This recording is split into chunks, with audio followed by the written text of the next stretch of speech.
special Extra Butter TV at home with our very special guest to dish on movies, the Impractical Jokers.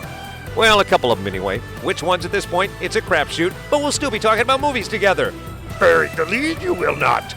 Oh, thanks, Yoda. Yeah, that's right. The Mandalorian, an all-new season, returns to Disney+. UFC champ and star Gina Corano talks about a long time ago in a galaxy far, far away and stuff. Also, it's the Oscar-winning actress doubleheader. Going away with Hilary Swank and catching up with Anne Hathaway hunkering down on some far corner of the planet just to talk about the witch's success. It's that and more on this Extra Butter. And welcome back to another Extra Butter. Hey, who brought the dog? I brought the dog for reasons I'll explain in just a minute. Call that a little tease ahead. Jewel, you go get a mint. Maybe you at home do as well, and I'll explain what the dog's about. Suffice to say, between now and the end of the show, that dog's gonna pretty much ruin a celebrity interview with an Oscar winner. Also, this box just came to me full of Mandalorian stuff. If you're a fan of The Mandalorian, I might be gifting that a little bit later on. In the meantime, more importantly, how are you? Good. I've missed you. Welcome back. A lot going on in the world right now. Maybe it's best to duck into the world of movies for a little while and distract ourselves. And you came to a great show. It's Extra Butter. Thanks for watching. From time to time, I ask celebrities in other realms of the entertainment industry to jump in and talk about movies. And today's no exception. And I'm so geeked out because these guys, Impractical Jokers. Well, at least Joe and Murray agreed to be a part of it. This is one of my favorite shows of all time. This is one of the most watched shows in the history of television syndication, non-scripted. And I'm so geeked out because these guys are joining me to talk about it. Joe and Murray, get ready, mic up, let's do it. Good morning, Mark. Hey, Mark. How are you? You beat me to it. I was going to jump in by asking you some personal questions like, how are you and where are you? I am in my home in Long Island, and I'm doing very well, thank you. Murray? I'm also in Joe's home. He doesn't realize it yet. I'm downstairs. I'm in my home in Princeton, and we're doing great. Thanks for asking, bud. How are you? And where are you? Yes.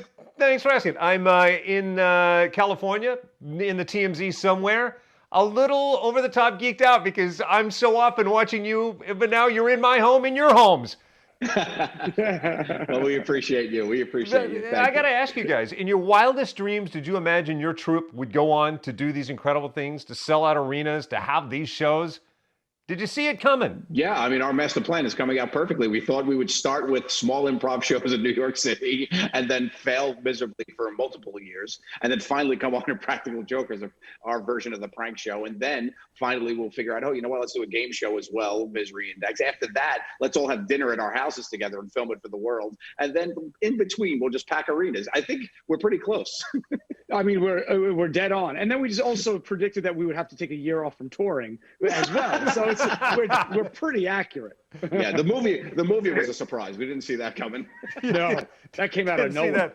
Didn't see that coming down the pipe. All right, so we just had an election, so I have to ask you, in 2024, would you guys want to be like a four-headed monster and run all together as president of the United States? Oh, I wouldn't wish that on anybody. No. We're good at making people laugh and forget about the problems. That's where our expertise is. We stick to what we know and what we're good at, and there's very little we're good at outside of comedy. Oh, come on. Please. You're very good at this show, and I'm excited about the new way you're taking it. Like, talk about the dinner and the celebrities and all we can expect with this new season. This season was a lot of fun because we were able to actually expand on the show that actually took on a life of itself, right? It started as a show out of necessity where the boys and I hadn't seen each other as long as the rest of the world. We wanted to get back into people's homes to help them laugh and forget about the horrible that was going on. And then fans really reacted to it. We really enjoyed making it. And we've actually expanded it to become its own show that stands on its own legs. So we were able to pull some really fun guests this season. We did some fun stuff with the meals. We had a couple themes that went on. It was a very, very fun run of episodes that we're excited and celebrities. And yeah, we've got some great celebrity guests joining us, for everybody from Edie Falco to Paula Abdul to Wayne Brady to there might be a legendary rock icon joining an episode of Dinner Party. You have to watch and see. Awesome. Well, you guys are on Extra Butter. It's a movie show, as you know. So I need you to tell me what movies you've discovered or you're watching during this pandemic. That's a good question. I've actually taken the opportunity to show my kids a couple of the classics, and I've actually gotten to this. My daughter's 5 years old, and we had gotten into a couple of the Star Warses, which was interesting. And she had seen Chewbacca when we went on vacation before the pandemic at Disney World and Disneyland. And I said, hey, do you want to watch Star Wars? So I got to show her that, which is kind of fun to take that journey for that. And as far as new ones go, the Impractical Jokers movie available on HBO Max. Good plug. Nice plug. Very nice. All right, how about you, Murray? For me, we jumped into Harry Potter. We had never seen a single one of them. And we opened up a lot of bottles of wine and we watched all of the movies and had a blast. And then we jumped into Twilight. We had never seen any of those. And we finished watching the entire Twilight series on our honeymoon a few weeks ago. All right. Taylor Lautner's chest on your honeymoon. Well, congratulations on the marriage. Congratulations on the show. And thanks for hanging out with me, you guys. All right. Pack up the station wagon again. I'm doing it. Thanks for joining me. Joe and Murray, my two favorite Impractical Jokers. I say that because the other two aren't with me right now. All right, when we come back to Witches. It is the #1 streaming movie on HBO Max, how you can get it for free, and the lovely and talented Anne Hathaway joining us in moments as Extra Butter continues.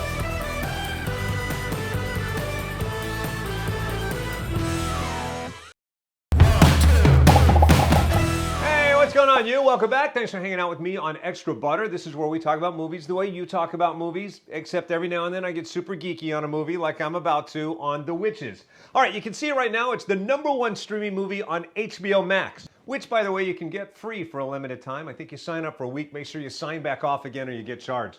If you missed my chat with Octavia Spencer last week, I pointed out The Witches is based on the Roald Dahl book of the same name. It's dark and scary. Yes, this movie is dark and scary, but the fact that I'm mentioning Roald Dahl is going to have me segue into something I hadn't fully planned on talking about now, but I got to talk about it now. Roald Dahl, to my surprise, also wrote the James Bond movie You Only Live Twice. So rest in peace, Sean Connery. Don't get me started. I'm going to weep openly if we go deep on this, but nobody did it better than Sean Connery. And again, I get weepy anytime I talk about obits, so I'll segue on to some other trivia. Donald Pleasance, who played the bad guy in this movie, went on to play the good guy in the first Halloween movie with Jamie Lee Curtis. I also will point out that this character and that cat were the inspiration of Dr. Evil and his cat in Austin Powers. So there you go. Boy, let me clear some of the thicket, because we went deep in the woods on that. Regardless, I sat down with the other Academy Award winner in this movie, Anne Hathaway, to talk to her about it. Take a look. Anne Hathaway, the world wants to know, where are you and how are you? I am unfortunately in an undisclosed location, but I can tell you I'm at a friend's house, and I'm doing all right. How are you? I like the undisclosed location. It sounds like you're on a secret mission. So just let our mind start to wander. It's not that. I'm in a small town, and they would rather I not say its name. Okay, you don't want it to become an overnight tourist sensation. No, we want to protect our secrets. All right. Well, congratulations on, isn't it nice that you can kind of still do this? For most of your career, I sat toe to toe with you. Isn't it nice to be able to just be there and do that and do this? Well, hopefully we'll be back to some version of that in the future. And I feel, look, in this year in particular, I feel it's not lost on me how extraordinary it is to have a film coming out, period. And to have one that's like, I've just had the loveliest notes from my friends, especially my friends with kids, about what a bright spot it's been for them in a very difficult year. So none of that's lost on me. Kids are amazing. They're resilient. We've thrown so many things at them in this year in which so many of their lives have been upended and disrupted, to say the least. I was really happy that there was going to be a movie for them to be able to watch and hopefully bring them some joy and entertainment and some screams. All of these years of being adored by so many and a role model for so many, that now you're going to have a whole new generation that's terrified of you. It's about time. It's about time. It's about time. I had to shake it up. It was getting too sweet. Exactly. If ever you wanted social distancing, kids will cross on the other side of the street. You know what? Nobody's framed it quite that way yet, but that is a great point. Do you have a favorite moment, 10, 20 movies from now, on the day when you look back to this? What's gonna stick? Oh, don't make me choose just one, please. I think just honestly, I couldn't have been luckier than to have Robert Zemeckis directing me in this one. And I just like getting to look up after a take and seeing one of my heroes, one of my dream directors smiling because he loved what I'd done. Like I just don't make me choose just one of those moments, please. Yeah, I love that it has his signature on it, and you're so great in it. Octavia, brilliant in this. Stanley, brilliant in it. And it's a timeless classic. It's going to be cranked out there for another 20 years. I hope so. I hope so. I love movies like that. I've got my touchstone movies like that, and that the idea that I can be in another one for kids makes me really happy. Hey, name one of those touchstone movies. One of mine, Yeah, just you crank one. Like, what's the first one? That A League pulls of from the Their Own. tree? All these girls gonna be in the league? There's no crying in baseball! Why don't you leave her alone, Jimmy? Oh, you zip it, Doris! I had a chance to produce a film last year with Tommy Hines from the Gary Marshall family. And I pulled Tommy aside and said, I've been doing press for the last 25 years, talking to Anne Hathaway. Is she really that nice? And Tommy said, she's really that nice. Well, I feel like Tommy would also tell you that that's the power of Gary Marshall. Because Gary Marshall, I was so lucky that he was my first director because he showed me that you don't have to be a jerk in order to make good movies. And once you get that idea in your head, it's kind of hard to be another way. Gary, Bobby, you, kindred spirits. Good to talk to you. Thank you so much. Lovely to talk to you as well. Stay safe and secret. Thank you. Anne Hathaway could not be a more lovely person. However, her character in The Witches, not so lovely. Be warned, especially if you have the small kids. It's now playing on HBO Max. All right, when we come back, from one Academy Award-winning lady to another Academy Award-winning lady, the lovely and talented Hilary Swank. Away is continuing to trend away on up on Netflix. She'll join us to talk about it next.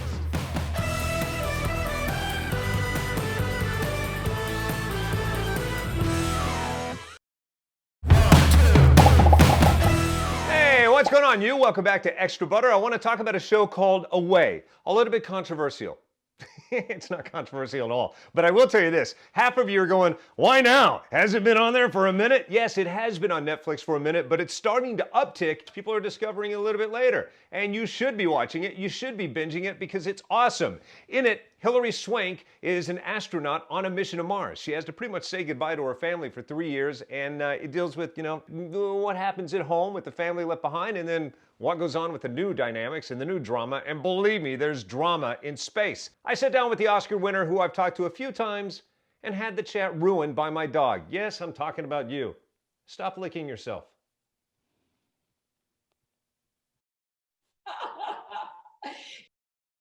I was waiting for you to look up. I've been here for hours. You made it to Mars! You're my hero! Hey, permission to take this off? Permission granted. Okay. Hillary, the worst part about that was just sitting here for an hour waiting for you with my kids walking back going, hey, Dad, do you know where the cheese bagels are? Well, now you know what it feels like, how hot it is in there. No, I can only imagine what the real deal was. First and foremost, congratulations. This thing is amazing. Thank you. I've been calling everyone saying, like, even my friends, they go, yeah, I don't really lean into sci-fi. Everybody is going to lean into something about this. And I'm guessing for you, the greater, the broader net's what drew you in. Yeah, you know what? I actually myself am not a huge sci-fi fan. It's just not my medium. It's not my go-to. Sure. I did want to be an astronaut, though, before I wanted to be an actor, because I find the idea of the unknown, unexplored territory to be as fascinating as about every other human being, and maybe other, life out there. But I think the thing about this show is that, like, even though we're like on this mission to Mars and we're on this journey, and all these things happen along the way, we're still kind of really tethered to this gravitational pull of our family down on Earth, and like what we're leaving behind, and some of the unfinished business, and the human nature within all of that, no matter what race you are or what gender you are. And I love that connective tissue. Although you're dealing with the mission to Mars, there are very few choices that you have to make that people in everyday walks of life aren't going to have to make every day. Yeah, that's for sure. And the idea of like life or death and how imminent every choice is that you make that's right in front of you. And that decision could literally make or break something. It's got to be the type of like enormous pressure that is kind of feels debilitating at times. So, and it's so, I think, isolating to be up there. And I think just the writing was also exquisite. It was written in a way that makes you really kind of understand at the core what these people are experiencing. And I'm amazed at how technically astute this is, in addition to getting all of the emotion right. Thank you. Well, that has nothing to do with me, but thank you. I agree. I've got my dog going crazy up here on Mars. Do you hear that? That's nuts. Yeah, I love that you were able to take your dog to Mars, because when everyone asks me, who would you take or what would you take to Mars? It's like, my dogs.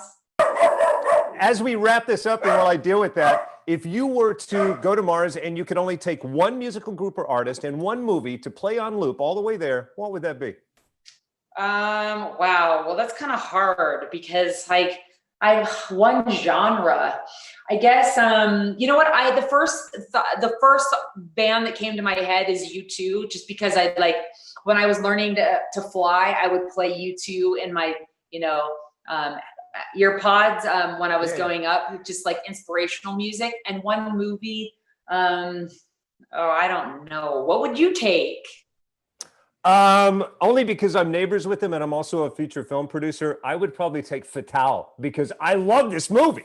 But we'll talk about that down the road. Right. So are we gonna talk about that next?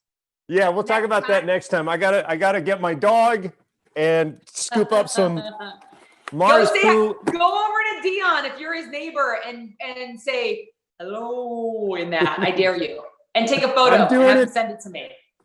I'll send you picture proof, Hillary Swank. Okay. Thanks for hanging out. She is awesome in it. Currently in the top 3 on Netflix. It's Away. No thanks to you. Oh, you're not going to stop? Okay, great. Hey, when we come back, let's talk about The Child. Let's talk about this box full of Mandalorian stuff that I've got and you want and how you might be able to get it. And let's talk about Tusken Raiders returning to the Star Wars franchise. All right, Geeks Unite. We'll be back right after this.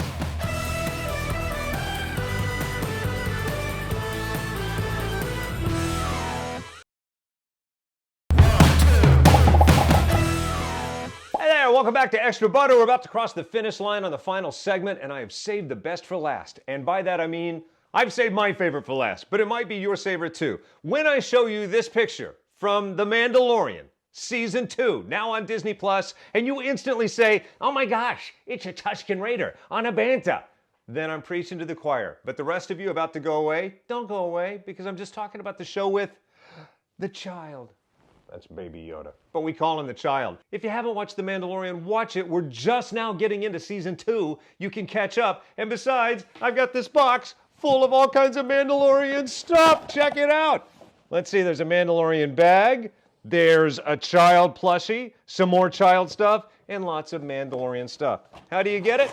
All right, jump on YouTube. In the comments, send me pictures of you watching The Mandalorian, and we'll be gifting some of these boxes to some lucky people that we'll showcase next week. All right, let's get back to the subject at hand. When this whole thing rolled out and the world knew nothing of The Mandalorian, I had a chance to catch up with one of its stars, who also happens to be one of my favorite UFC fighters, Gina Corano, Cara Dune, to talk about it. Take a look.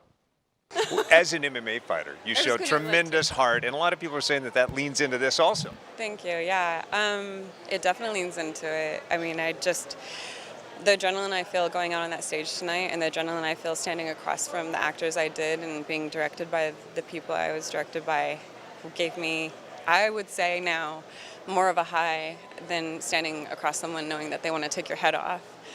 Except for it was encouraging, and it was light, and it was just as hard, but it was oh my gosh, the adrenaline I felt was just unlike any other. I actually had a little bit of a panic when I was standing across from Taika Waititi and he's sitting there. Oh, I had a panic attack because the camera had been on everybody else the entire half of the day for like 8 hours, and then they turned it on me, and then it's the first time I'm being directed by Taika, and I literally was just like, I was so sensitive and so he's such like a superstar. and himself. So it's just like, and I had to take a second, and then he like worked it out of me, and he just kind of like brought me along. And then Jon Favreau came down, and so I had Taika and Jon Favreau. They were doing kind of like do this and do that, and they're like shouting out things to get me out of my skin, to get me out of being so nervous. And I came out, and it was a high. What's the very first Star Wars moment you remember as a kid? Oh, my stepdad Mike, he always loved the Star Wars movies, and he loved the Indiana Jones movies. And so meeting my stepdad reminds me of Star Wars, and really wonderful, gentle-hearted man. You're awesome in this. Oh, thank you. Nice to see you. Thank you so much.